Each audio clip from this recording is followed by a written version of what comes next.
menyala. Kita semua punya mimpi, bersama kita wujudkan.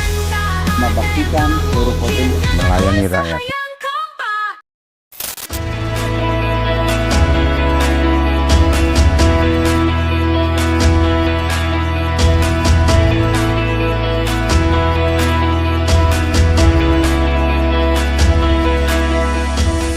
Assalamualaikum warahmatullahi wabarakatuh. Waalaikumsalam warahmatullahi. Bismillahirrahmanirrahim. Alhamdulillahirabbil alamin.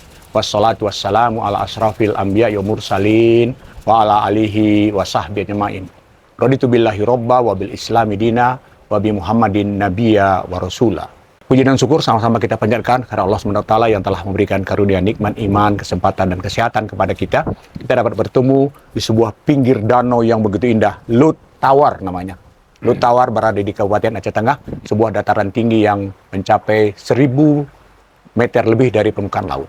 Sahabat beriman yang dirahmati Allah, kalau bicara tentang danau yang luasnya lebih dari 5.400 hektar itu, kita akan merasakan betapa besarnya karunia Allah Subhanahu wa taala untuk masyarakat Aceh Tengah dengan hadirnya danau ini. Sesungguhnya danau ini adalah nikmat yang tidak boleh kita sia-siakan. Danau ini harus kita pelihara, kita rawat, karena dia menjadi bagian daripada pemakmuran masyarakat di kawasan Danau Laut Tawar. Sahabat beriman yang dirahmati Allah, siang ini kita bertemu bersama seorang tokoh yang sangat dikenal di Aceh Tengah, mantan Sekda, Sekretaris Daerah Aceh Tengah, pernah beberapa tahun menjadi asisten 3, asisten 1 dari pemerintahan Abri Aceh Tengah, dan banyak karya-karya besar beliau dalam membangun daerah ini. Pada tahun 2020 kemarin, beliau mengakhiri masa jabatannya sebagai Sekda Aceh Tengah selama 5 tahun. Dan beliau sangat diapresiasi oleh para ASN di Kabupaten Aceh Tengah karena dikenal sebagai seorang sosok yang bersih, sosok yang sangat memiliki integritas. Sahabat dakwah, kita tidak bicara masalah ASN hari ini, tapi kita bicara masalah Danau Lut Tawar. Selamat siang Pak. Siang, Pak. Pak Kariman, sehat-sehat. Alhamdulillah. Ini sehat. pulang dari Mekah kayak masih suaranya masih Ya, sedikit ya. batuk ya, Kata tapi orang, mudah.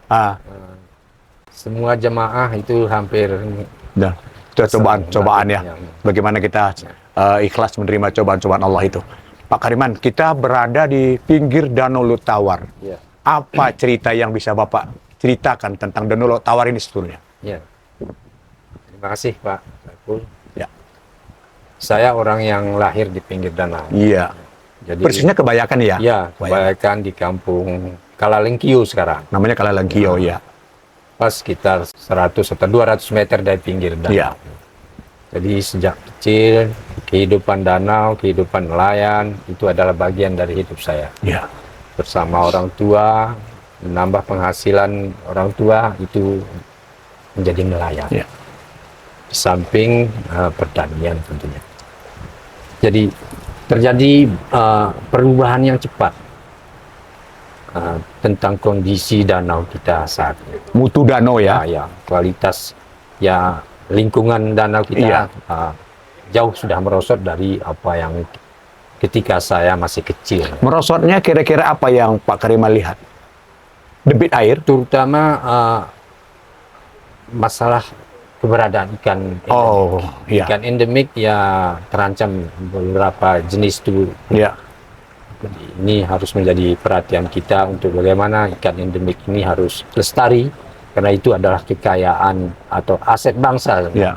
Danau yang indah ini, yang langka sebenarnya, danau seperti ini yang keberadaannya di atas 1000 meter, itu Ya. danau yang sangat langka. Hanya beberapa danau di dunia ini yang Berada di atas ketinggian 1000 meter dari permukaan laut. Ini merupakan aset kekayaan daerah Aceh Tengah, masyarakat Aceh Tengah, kekayaan bangsa yang harus kita jaga demi untuk memberi manfaat kepada masyarakat semua. Mutu danau mengalami degradasi. Mungkin air juga endemi ikan yang ada di dalamnya. Pak Kariman prihatin.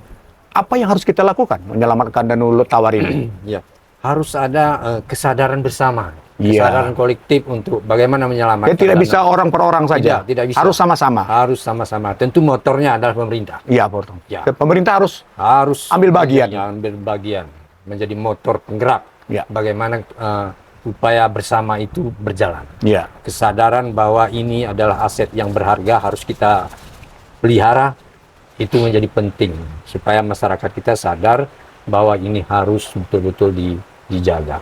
Karena danau ini bukan hanya milik segelintir para nelayan, tidak, tetapi dampaknya meluas. Ya. Pariwisata akan berkembang ketika danau ini kita jaga kelestarian. Ya, ya. Upaya-upaya yang bisa kita lakukan secara bersama menyelamatkan Danau Laut Tawar ini seperti apa, Pak Kariman melihatnya?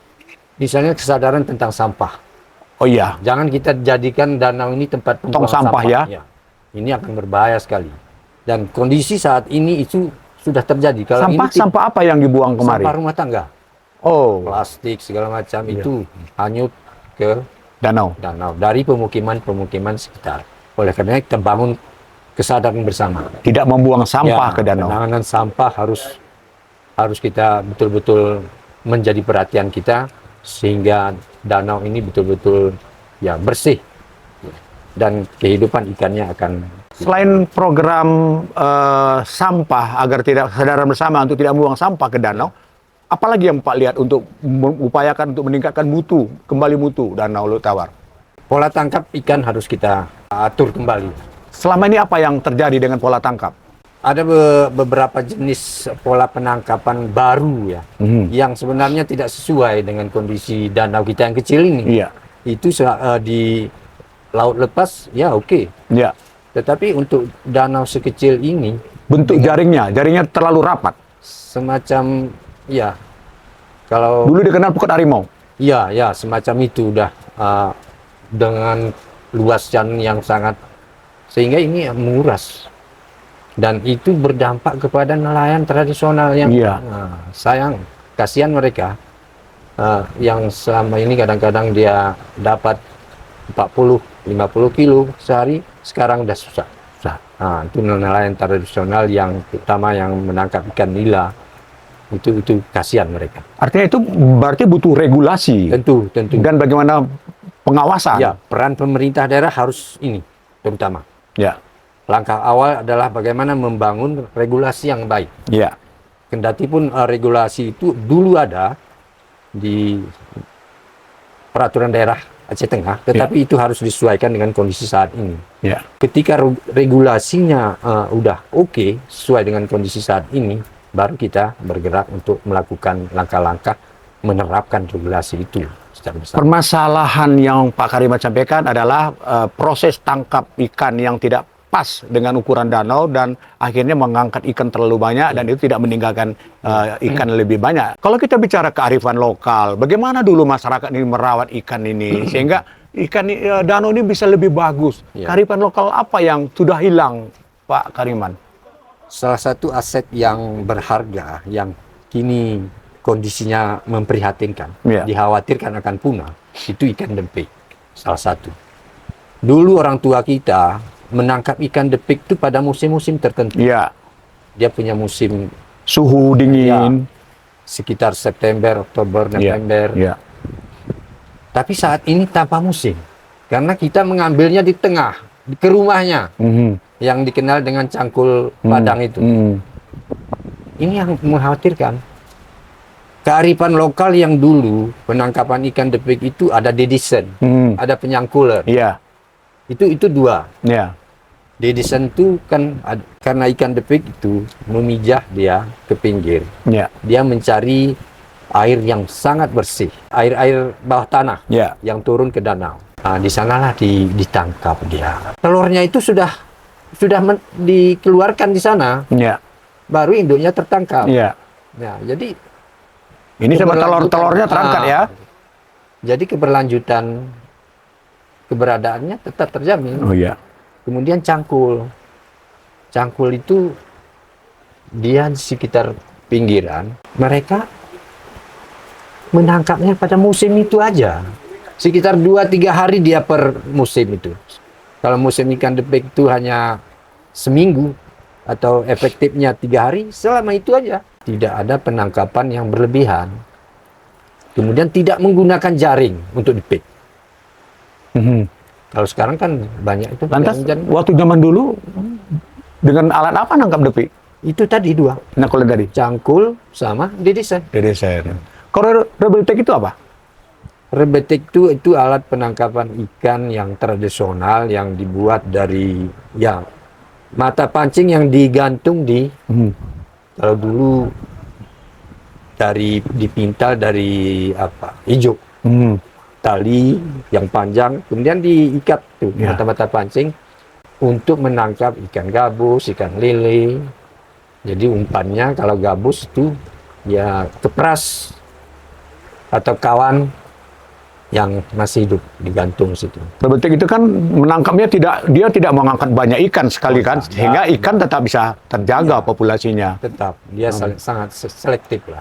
Beriman itu punya komitmen yang kuat bagaimana menyelamatkan danau Laut Tawar ini menjadi danau yang mempunyai nilai tinggi, Ya. nilai manfaat yang besar, dan ini menjadi ikonnya Aceh Tengah. Komitmen beriman itu tentu perlu kita tidak lanjuti nanti dalam bentuk barangkali bagaimana kesadaran bersama, bagaimana kita menebar benih lebih banyak. Ya, Itu gimana kira-kira? Danau ini aset yang sangat berharga, sangat berharga. Oleh karenanya semua kita harus memberi perhatian. Beriman akan memberi perhatian yang Ya. serius untuk ini. Mulai dari membangun nanti regulasi, menerapkan regulasi itu, Pengawasan. termasuk intervensi mengenai keberadaan ikan, Ya. yaitu dengan penebaran benih Sama. dan hal itu harus dilakukan supaya dia kembali seperti dulu. Yang penting sekali kalau ikan defek itu adalah pengawasan penggunaan alat tangkapnya. Itu harus diawasi betul sehingga tidak mengancam kelestariannya. Dan kita ajak pemerintah pusat bagaimana ini menjadikan Danau Laut Tawar ini menjadi geopark. Ya. Geopark. Mudah-mudahan itu bisa kita upayakan dengan pemerintah pusat. Sahabat beriman yang dirahmati Allah, perbincangan kita cukup luas tentang bagaimana menyelamatkan Danau Laut Tawar menjadi sebuah kawasan yang mempunyai nilai jual, nilai kemaslahatan yang tinggi kepada masyarakat. Pak Karimansyah, tokoh yang lahir dari pinggir danau, besar di pinggir danau, dengan sampan, dengan alat-alat tangkap tradisional, yang itu merupakan kearifan lokal dari nelayan-nelayan di Laut Tawar ini, sangat prihatin. Untuk itu ia berkomitmen, Hugus, memiliki komitmen yang tinggi bagaimana danau ini harus diselamatkan. Beliau mengusulkan ada suatu program namanya Geopark. Kita tanya sedikit bagaimana seputar tentang program Geopark yang kita harapkan. Seperti apa Pak, kira-kira Geopark yang ingin kita bayangkan ini? Dia membangun kawasan. Ya. Kawasan danau ini bukan hanya terkait dengan air, ikan, tetapi lingkungan yang Ya. melingkupi Hutan sekitarnya. termasuk itu yang harus dikelola sedemikian rupa sehingga memberi manfaat. Ya. Memberi manfaat kepada masyarakat sekaligus danau kita ini tetap terjaga. Itu. Apa optimis kalau Geopark itu kita laksanakan dan beriman ada di sana, itu danau ini bisa kita selamatkan? Saya kira dengan kekuatan jaringan partai, Jaringan nasional, Jaringan kalau perlu nasional. jaringan Ya, internasional. kita manfaatkan semua kekuatan untuk mendesak Ya. pemerintah melakukan program Geopark. Ya. Danau punya kontribusi besar dalam rangka pengembangan atau penyelamatan program listrik tenaga air yang dilakukan pemerintah PLN dalam ini. Ya. Bagaimana kondisi air kita untuk bisa menyelamatkan PLTA itu? Tentu ketersediaan air Air? menjadi bagian yang terpenting Iya. bagi PLTA. Oleh karena PLTA juga harus mengatur ini, Iya. ikut berperan, Ya. mengatur bagaimana keberadaan Air. ini supaya tetap tersedia dan menjaga kelangsungan tentu produksi listrik. Iya. Kita harap perusahaan itu juga berkontribusi Ya. untuk bagaimana menghijaukan kembali supaya tangkapan airnya bagus, ketersediaan di air di pegunungan bisa tersimpan dan turun secara perlahan-lahan, bukan hanya ketika hujan turun habis. Ya. Jadi itu memerlukan penghijauan, reboisasi dan seterusnya. Tata lingkungan hutan yang lebih Ya. baik ya. Kita harap perusahaan Mau bisa ikut. ya kepeduliannya Iya, untuk itu ada. bukan hanya pemerintah. Ya. perusahaan harus ikut bertanggung jawab lah. Iya, iya. Sahabat beriman yang rahmati Allah, demikian perbincangan kami dengan Bapak Karimansyah, seorang tokoh yang menurut kami legenda dari pemerintahan Aceh Tengah yang sudah berkiprah banyak. Banyak lagi karya-karya beliau, misalnya bagaimana membangun pemisahan kawasan Benar Meriah, bagaimana membangun kanun pemerintahan kampung. Banyak lagi yang akan kita eksplor nanti. Mungkin kita akan bertemu lagi dengan beliau pada tema-tema yang akan datang. Namun kita berharap program Geopark adalah menjadi program inti, program penting yang akan diselenggarakan oleh Beriman 5 tahun ke depan. Andai kata ia mendapat kepercayaan. Untuk itu, Anda jangan salah pilih. Anda harus memberikan kontribusi Anda. Bagaimana menyelamatkan danau, kita selamatkan bersama. Untuk itu, mari kita doakan. Semoga Beriman menjadi bahagian daripada penentu kebijakan pemerintah 5 tahun yang akan mendatang. Terima kasih atas perhatian Anda. Terima kasih, Pak Kariman. Terima kasih, Pak. Nasrul minallah wa fatun qarib wa basyiril mu'minin. Assalamualaikum warahmatullahi wabarakatuh. Menyala. Kita semua punya mimpi, bersama kita wujudkan. Membaktikan seluruh potensi melayani rakyat.